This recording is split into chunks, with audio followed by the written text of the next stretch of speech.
Olha, se você está querendo uma religião que te deixe confortável, eu não te aconselho o cristianismo. Se você está querendo uma religião que deixe você de boa, vá procurar outra, porque essa aqui, o chefe está dizendo que na vida você vai passar por muito problema. E que você abrace o contudo e enfrente aquilo que precisa ser enfrentado. Os tempos estão sombrios, todos os sinais estão sendo dados. Acorde enquanto é tempo. Jesus está voltando. Volte para ele antes. O mundo nos engana, mas a verdade é uma só: desde o mundo nada se leva. Não se deixe mais ser enganado pelos emissários de Satanás. Nosso propósito aqui neste canal é te convidar, todos os dias, para essa reflexão. Reflexão do dia. Lucas 2. E foram apressadamente, e acharam Maria, e José, e o menino deitado na manjedoura. E, vendo, divulgaram a palavra que acerca do menino lhes fora dita. E todos os que a ouviram se maravilharam do que os pastores lhes diziam. Mas Maria guardava todas estas coisas, conferindo-as em seu coração. Deus seja sempre louvado.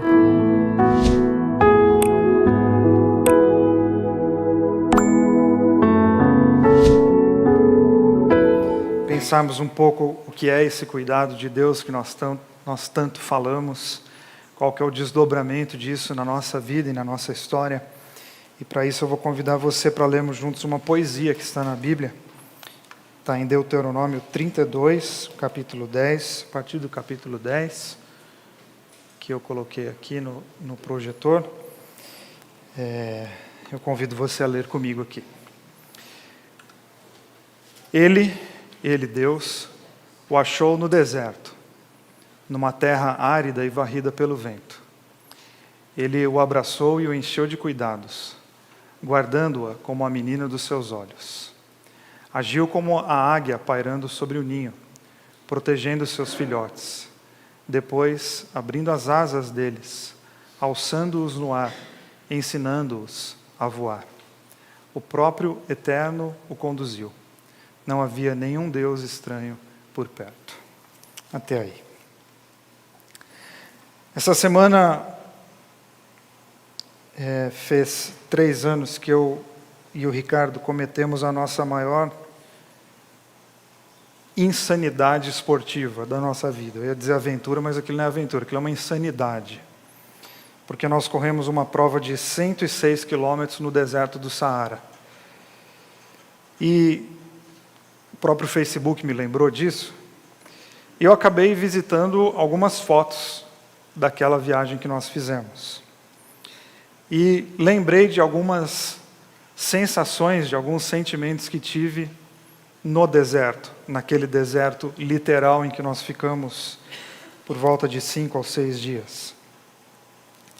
O deserto é assustador. É uma vacilada, é uma bobeada, e eu não sei se você consegue voltar para casa, porque o deserto não perdoa. O deserto não respeita biografias, não respeita a cor dos seus olhos, não respeita seu sobrenome, o deserto não respeita sua conta bancária, o deserto não está nem aí para quem você é. Existe uma combinação de sol, vento e areia que parecem ser mortíferas. Acho que na verdade são mortíferas. Os lugares extremos, como um deserto, eles são, ao mesmo tempo que encantadores, assustadores. É aquela mistura, tal qual uma criança que tem o fascínio por algum personagem, pelo Papai Noel, né? As crianças ficam fascinadas pelo Papai Noel e você coloca elas no colo. A maioria das fotos da criança chorando no colo do Papai Noel. Porque é o fascínio do Papai Noel e o medo do que aquele velho barbudo com uma roupa vermelha que ninguém nunca usa pode fazer comigo. Então, o novo, e geralmente lugares com os quais nós não temos intimidade, eles geram em nós diversos sentimentos, inclusive o sentimento do medo. Uma selva, ao mesmo tempo que ela é linda, arrebatadoramente linda, ela é também, de repente, perigosa. Você pode estar desfrutando de um dia muito quente, de uma praia muito deliciosa, e de repente a maré muda e você se vê em maus lençóis. É lindo e é arrebatador. É encantador e é assustador. Os lugares distantes, os lugares isolados fazem isso com a gente. Se você aqui gosta de fazer trilha, apesar de que vocês não têm muita cara de quem faz trilha, uma montanha pode nos levar para uma vista maravilhosa e para a beira de um precipício. Esses lugares são assim. Eles são encantadores e eles são assustadores.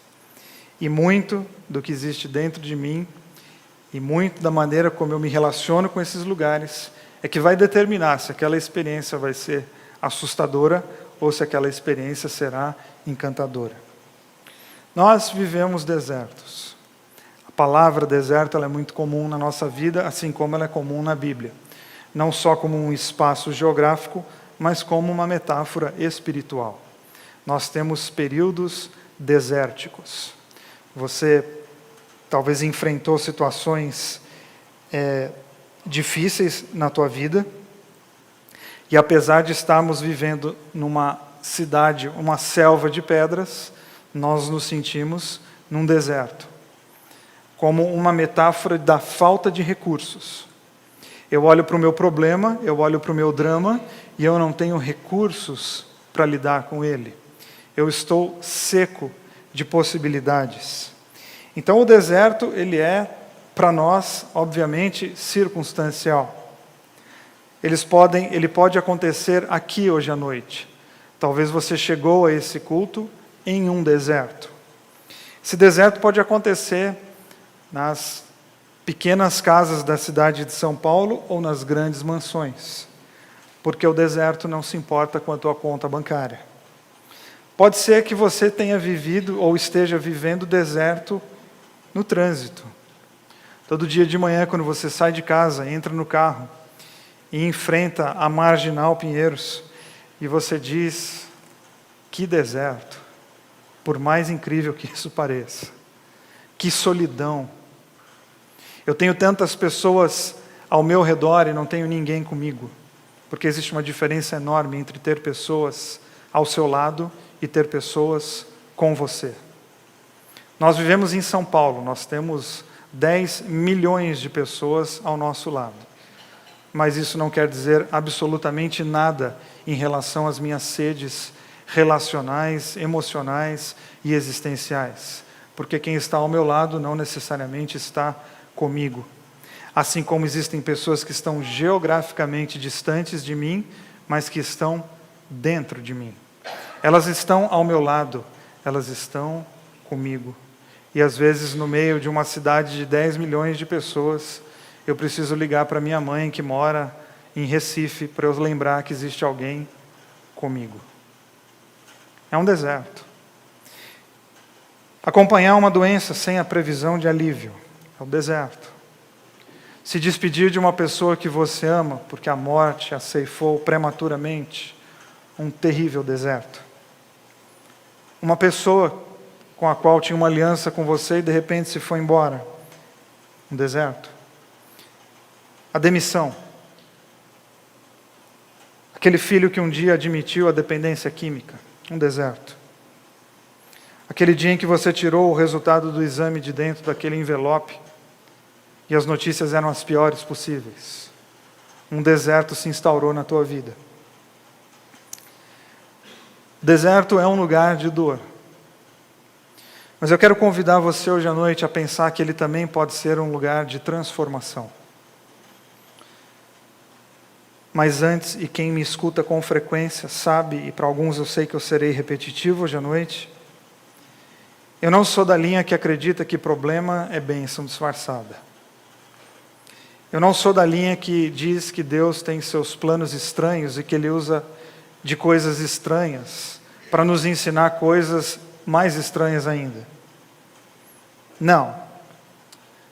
Acho que problema é problema. Acho que câncer é câncer e pneu furado é pneu furado. Não sei qual é o nível do teu deserto. Mas pode ser um lugar de mudança. Pode ser um lugar de transformação. Por quê?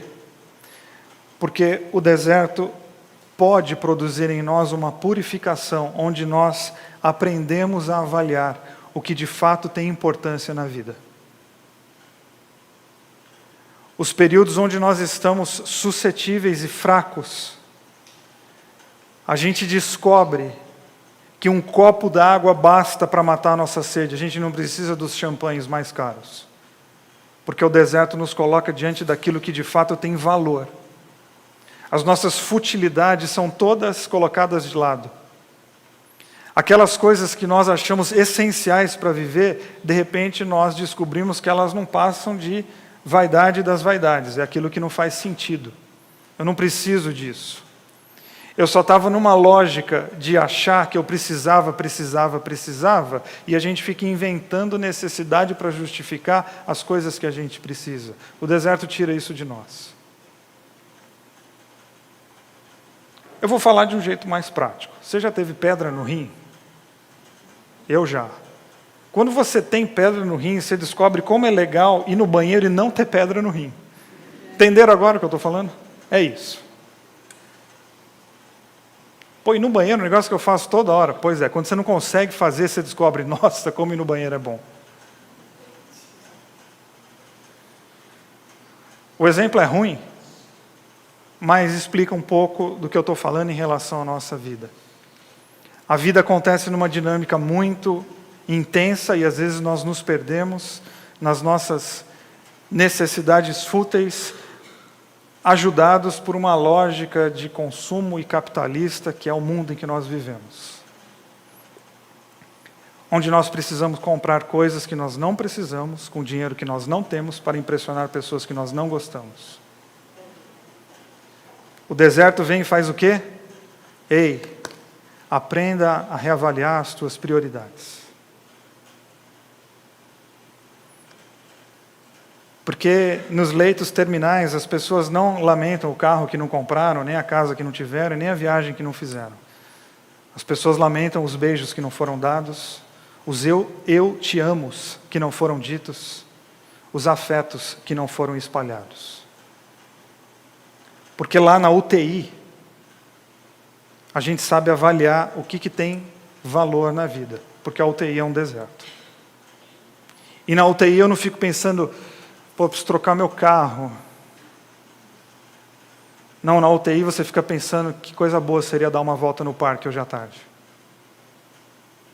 Porque ele faz a gente reavaliar as nossas prioridades. É um processo de purificação, mas ele não é automático, depende da maneira como eu o encaro. Depende da maneira como eu entro. E por isso li com vocês então essa poesia de Moisés,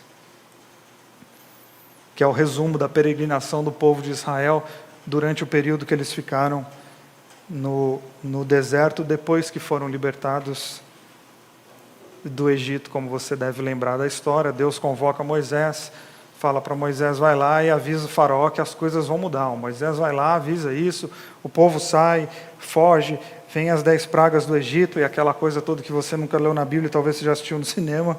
O povo sai em liberdade, Deus abre o Mar Vermelho, e eles ficam no deserto. Essa poesia fala desse resumo que eu fiz aqui para vocês. Então eu quero pensar com vocês hoje, pontuar com vocês hoje à noite 2 coisas para tratarmos a nossa dor, para pensarmos na nossa dor e o que é esse cuidado que Deus tem por nós. Quando você estiver passando por um período desértico, por favor, lembre que Deus está no consolo e não na causa da sua dor. Por que insisto? Porque existe uma pedagogia do medo em que Deus manda coisas ruins, como já falei, para nos ensinar. Eu tenho muita dificuldade com essa visão de Deus. Eu tenho muita dificuldade com esse dicionário cristão evangélico que diz que dor é um método pedagógico de Deus. Ou seja, está doendo? Tá. Então aguenta, porque isso aí é um plano de Deus e uma hora você vai descobrir por quê e para quê. Eu não consigo entender, porque as pessoas que eu mais admirei na vida cristã, elas morreram com muita dor. Elas morreram debaixo de muito sofrimento. E eu não consigo entender para que Deus usaria da dor para nos ensinar alguma coisa. Então, é meio que aquela lógica assim, você está muito felizinho, né? Eu vou te dar uma pedra no rim, então. Para você ficar esperto, que tá rindo muito. Ah, está feliz que comprou carro? Um câncerzinho só para não se achar. Ah, tá se achando porque subiu de gerente para diretor? Vou demitir. Para ficar pianola. Sério, que Deus é esse? Que tem prazer ou tem na dor um método de ensinar as pessoas? Eu me lembro quando meus filhos estavam na fase da alfabetização, e eles foram alfabetizados de uma maneira diferente da que eu fui, porque a pedagogia ela é dinâmica e ela muda com o passar dos tempos, ainda bem. E eu fiquei acompanhando o crescimento deles, pedagógico, da alfabetização, e eu pensei, caramba, os professores da escola dos meus filhos, eles são muito mais legais que Deus. Porque eles ensinam meus filhos com alegria, de uma maneira lúdica, com festa, com brincadeira, com massinha, com argila, com tinta. Chegam em casa tudo pintado, tudo sujo, cheio de vida no coração. E Deus? Câncer, pneu furado e desemprego. É a trindade da pedagogia divina. Não é possível. E eu acho que a gente precisa tirar do nosso coração que nós somos eleitos de Deus para sofrer. Não, nós sofremos porque nós estamos vivos. Nós sofremos porque nós vivemos num país desse aqui que a gente está vivendo, com as pessoas que estão lá no poder fazendo o que elas estão fazendo. Ou seja, Deus, na vida tem dor, tem, e onde está Deus? Sempre no conforto. Porque se a vida maltrata, Deus cura. Porque se a vida maltrata, Deus vai fazer de tudo para que você consiga superar os maus tratos da vida. Então,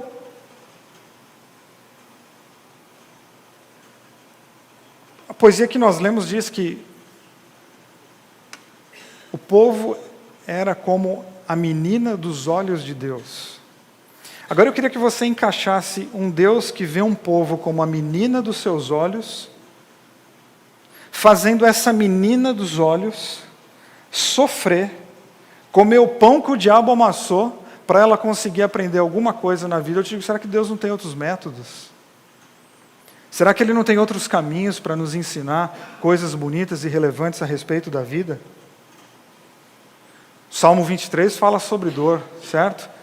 O Senhor é o meu pastor e nada me faltará. Ainda que eu ande pelo vale da sombra da morte, a tua vara e o teu cajado me batem, me destroem, me disciplinam, me colocam para baixo e me dão uma lição para eu ficar esperto? Não. Elas me consolam e me sustentam. Ou seja, no Salmo 23, Deus é da equipe do resgate, não da equipe que empurra a ribanceira abaixo. No Salmo 23, nós temos um Deus o quê? Que cuida diante dos maus tratos da vida, e não um Deus que maltrata para depois ele mesmo ir lá e curar, para dizer assim, eu bati, mas agora eu vou cuidar. Isso é um bipolar. Isso é um Deus bipolar, Ele não sabe o que Ele quer. Eu vou te bater aqui, mas depois eu faço um cafuné aqui. Não, Deus não é bipolar. Deus é amor, e Ele não pode negar a si mesmo. Então, o que vem dEle? Vem amor, cuidado, afeto diante dos maus tratos e das grandes dores que eu enfrento. Por quê? Porque eu estou vivo. E por quê? Porque eu peco também. E por quê? Porque eu faço péssimas escolhas também. E também por quê? Porque eu moro no Brasil também. Também, porque alguns dos problemas que nós enfrentamos aqui, se a gente morasse na Dinamarca, não ia ter. Ou seja, tem um meio que contribui para o meu sofrimento, tem as minhas decisões que contribuem para o meu sofrimento, tem o acaso que contribui com o meu sofrimento, e Deus. Bom, até onde eu sei, eu sou a menina dos olhos dele, a sua vara e o seu cajado me consolam e me sustentam. Me dão força para eu superar aquilo que eu não consigo superar. Me dão capacidade de enfrentar aquilo que eu não tenho a menor vontade de enfrentar. Ou seja, Deus cuida. Há um cuidado de Deus? Sim. Mas o que da minha pele? Não. Não acredito. Deus cuida de algo muito maior na nossa vida, que é o nosso coração. A questão é que a gente não valoriza isso. A gente quer o cuidado da pele. A gente quer o cuidado da matéria. E a gente não liga quando a gente pensa que Deus cuida do nosso coração. Provérbios 4:23, acima de todas as coisas, guarde o teu coração, porque dele depende toda a tua vida. Do que é que Deus cuida? Daquilo que depende toda a tua vida. Você quer um cuidado maior que esse? Não, eu queria que ele cuidasse do meu carro. Isso aí a Itaú Seguros faz. Você está querendo comparar Deus com seguradora. Você não acha isso muito pouco? Porque uma seguradora não pode cuidar do seu coração, isso é só Deus que pode. Ou seja, Ele cuida de mim, sim, Ele cuida do meu coração, para quê? Para que o período do deserto seja de fato um período de purificação e um período de transformação. É um cuidado. Diante daquilo que eu preciso atravessar, porque existem estradas, existem caminhos que eu preciso passar, para eu conseguir me transformar, me renovar e ser uma pessoa cada vez melhor e cada vez mais preparada para a vida. Ou seja, por isso que aí eu estou falando aqui, claro que tudo que eu estou falando é pessoal, mas no campo da oração mais ainda, eu não oro para Deus arrumar a minha estrada. Eu oro para Deus cuidar de fato do meu coração para que eu consiga trilhar em qualquer estrada. Porque eu não sei quantas estradas que eu vou encarar ainda nessa vida, e eu tenho que ficar toda hora pedindo para Deus, Deus arruma a estrada, Deus arruma a estrada, Deus arruma a estrada, e Deus está dizendo, Vila, eu quero cuidar do teu coração, para você aprender a viver em qualquer estrada, para você enfrentar qualquer buraco que você entrar, ao invés de transformar você, mantê-lo na fase infantil, onde você não consegue caminhar, deixa eu te ajudar a fazer o teu coração se fortalecer, para você enfrentar tudo aquilo que a vida apresentar. Ou seja, eu não peço para Deus tirar as pedras do caminho, mas o quê? Que eu tenha sensibilidade espiritual para entender que no meio das pedras existe um caminho. Mas a questão é que a gente não quer. A gente quer a oração que resolve, a oração que mostra o caminho, a oração que paga a conta, a oração que resolve tudo aquilo que eu fiz, talvez, exatamente porque o meu coração está descuidado. Então eu gastei além da conta no cartão de crédito, aí eu começo a orar para Deus pagar o cartão. Meu irmão, não funciona. Isso aí você vai ter que pagar mesmo, você que gastou. Talvez a resposta de Deus seja para você, não, eu vou cuidar do teu coração, para você começar a aprender a gastar só o que você pode, e não cair nesse consumismo que está acabando com a tua vida. Ou seja, Deus está nos danos, nas dores da nossa vida, causando como causador, não. Deus está como uma presença que nos ajuda a enfrentar aquilo que está roubando a nossa paz. Ou seja, o deserto pode ser um período de construção? Pode. Desde que eu tire do meu coração que o que eu estou passando é um plano secreto de Deus, que lá na frente Ele vai me revelar o porquê e o para quê. Porque se isso está no teu coração, você vai ter que esperar quanto tempo? O que você aprende? O que você faz? Não, você cruza os braços. Você fica de braços cruzados, esperando uma hora que vai vir uma revelação e dizendo o seguinte, você está nessa lasqueira de vida aí, é por causa disso. Não, o período do deserto eu já vou passando e enfrentando exatamente para entender quantas coisas, quantas manifestações de Deus, quanto cuidado de Deus, quantas possibilidades que existem num deserto. Ou seja, se o deserto é inevitável, e eu lamento te dizer, ele é. Se você ainda não passou, eu não quero ser chato, mas aguarda um pouco que você vai passar. que haja em nós uma boa postura, para que esse tempo entre na nossa vida como um processo de transformação, como um processo de mudança e não um processo de autodestruição. Jesus disse isso de outra maneira em João 16, 33. No mundo você vai ter muitas aflições, mas que tenha um bom ânimo. Acho um barato esse versículo, porque às vezes a gente fala ele de uma maneira toda vitoriosa e a gente não para pensar que no versículo tem uma notícia de que a casa vai cair para o teu lado e de que Deus não vai resolver essa casa. Porque quem que tem que ter bom ânimo? Deus? Não, vocês. E a gente fala, né, põe adesivo no carro, faz tatuagem, camiseta. No mundo tereis aflições, mas tem bom ânimo, eu venci o mundo. É isso mesmo. Agora, aprenda a interpretar o texto, porque está dizendo o seguinte, a vida tem moleza não. Isso não tem a ver com a fé que você professa, isso tem a ver com a vida. A fé que você professa não livra você do mal, a fé que você professa diz como é que você vai lidar quando o mal bater na tua porta. Porque a fé cristã não é uma fé de blindagem, é uma fé de postura. A fé cristã não é uma fé que protege você de coisas difíceis. A fé cristã é uma fé que propõe uma postura diante da dificuldade e um cuidado de Deus nesse processo todo. Por isso que eu gosto tanto da frase do C.S. Lewis, quando ele diz assim, olha, se você está querendo uma religião que te deixe confortável, eu não te aconselho o cristianismo. Se você está querendo uma religião que deixe você de boa, vá procurar outra, porque essa aqui, o chefe está dizendo que na vida você vai passar por muito problema. E que você abrace o contudo e enfrente aquilo que precisa ser enfrentado. E Deus, uma presença que nos anima, que traz fôlego de vida diante daquilo que eu não quero enfrentar. Essa é uma das perguntas que eu mais escuto. Quando é que os nossos problemas acabam? E eu digo aqui para vocês hoje à noite com muita autoridade, eu não faço a menor ideia. E com muita paz no coração, eu não faço a menor ideia de quando é que os seus problemas vão acabar. E uma dica de amigo, se afaste de qualquer pessoa que colocar data para o fim dos seus problemas. Qualquer. Não, foi o pastor. Se afaste. Está mentindo, está te enganando. Não, foi meu terapeuta. Liga lá e procura outro. Não, foi o místico.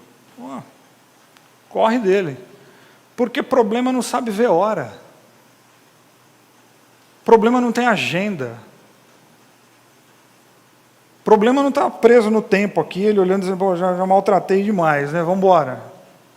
Não, problema não tem relógio. Ou seja, quando é que acaba? Eu não faço a menor ideia, porque a mensagem que eu anuncio não é para resolver problema, é o comportamento que eu vou ter durante esse problema. E aí os mais religiosos citam o Salmo 30, mas o choro pode durar uma noite, a alegria vem pela manhã. A questão é que existem noites que duram 5 anos. A questão é que existem noites que duram 6 meses, 2 anos, 20 anos. A gente podia fazer uma competição aqui. Não, o meu já tem 30 anos, minha noite. O que é noite na Bíblia, na poesia? É uma metáfora para um período que eu não consigo ver. É esse momento da minha vida que eu não tenho a possibilidade de enxergar e ver caminhos. Isso é uma noite. E qual que é o nosso problema? Eu falei isso um pouco sobre isso um pouco domingo à noite. O desespero que nós entramos de resolver tudo na nossa vida de uma maneira rápida. Porque tudo tem que ser imediatamente. Se o telefone não conecta com a internet imediatamente, a gente tem crise existencial.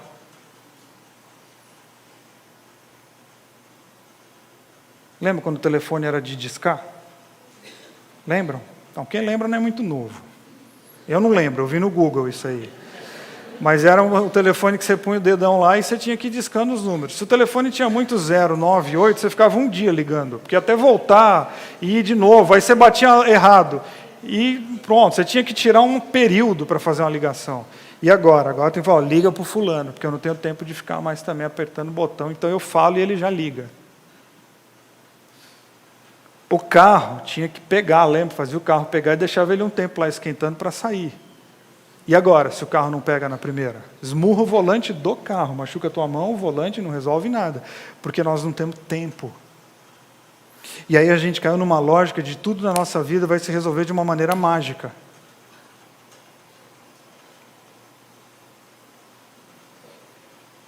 E por isso que a gente quer saber quando acaba. E que a resposta seja o mais breve possível.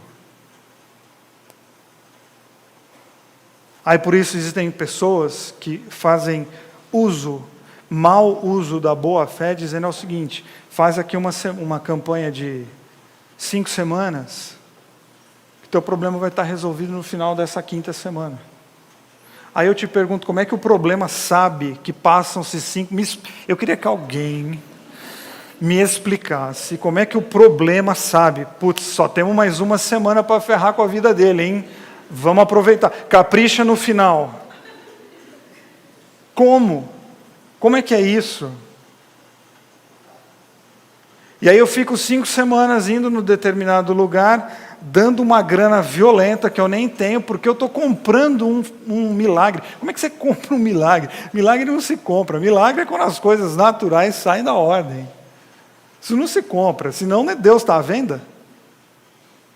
Deus é um ser que está à venda também, como um produto qualquer. E de acordo com a quantidade de dinheiro que eu dou, Ele faz o milagre. Ou seja, novamente os ricos se dão melhor que os pobres, porque eles têm mais como barganhar com Deus. Não, essa possibilidade é nula. Porque a proposta do reino não é campanha, a proposta do reino é caminhada. A proposta do reino não é 7 semanas para você adquirir a casa própria. A proposta do reino é você viver a vida inteira sem nunca ter uma casa, mas ficar feliz com aquilo que você tem.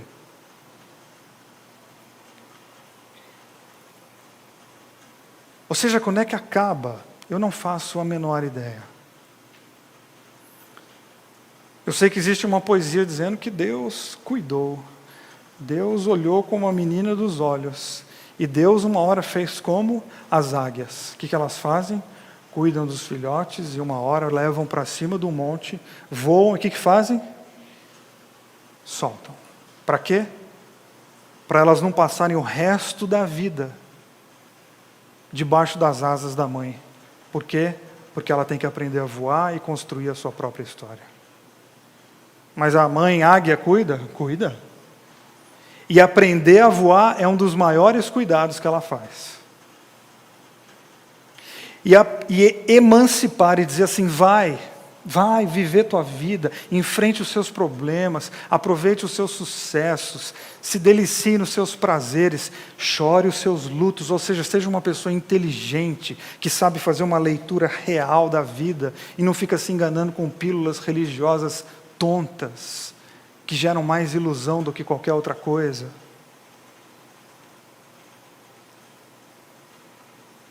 Não, mas eu vou determinar o fim do meu problema. Pode determinar o quanto você quiser. Se o seu problema não for você mesmo, você pode determinar quanto você quiser, não vai mudar nada. O que a gente pode determinar? Ah, vou parar de gastar além da conta. Isso aí você pode determinar. Só que essa palavra não diz nada. O que vai dizer a hora que você for para o shopping, que você olhar shopping, cartão, aí que eu quero ver esse determinismo teu aí, para que vale?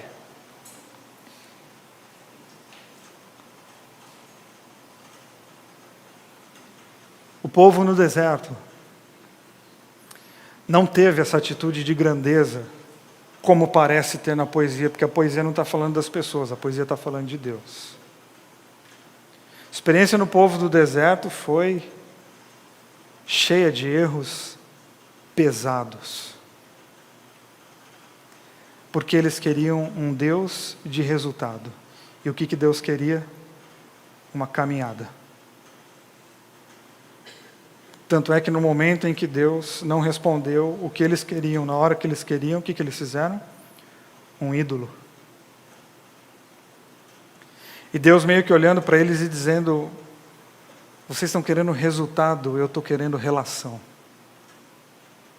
Vocês estão querendo coisa, eu estou querendo cuidar do coração de vocês. Vocês estão obcecados em chegar em um lugar, e eu estou interessado em me fazer ser conhecido por vocês. Ou seja, o deserto é bom por si só? Não. Mas ele pode ser bom? Pode, depende da atitude do teu coração. E para isso talvez você precise redesenhar, ressignificar aquilo que você pensa sobre Deus. Quando é que o deserto acaba? Eu não sei. O que eu sei é que o cuidado de Deus pela tua vida é sem fim. Mas você precisa entender Deus como um pai. Você precisa entender Deus como uma mãe, que não está jogando problemas no teu colo, mas está soprando vida para você enfrentar os seus problemas que estão no dia a dia, porque você é um ser humano pulsando.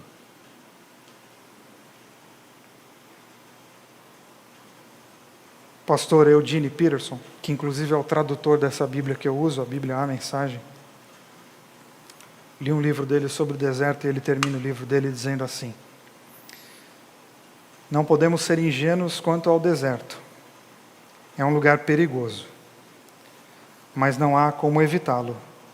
Então que ele seja um lugar maravilhoso. Eu tenho certeza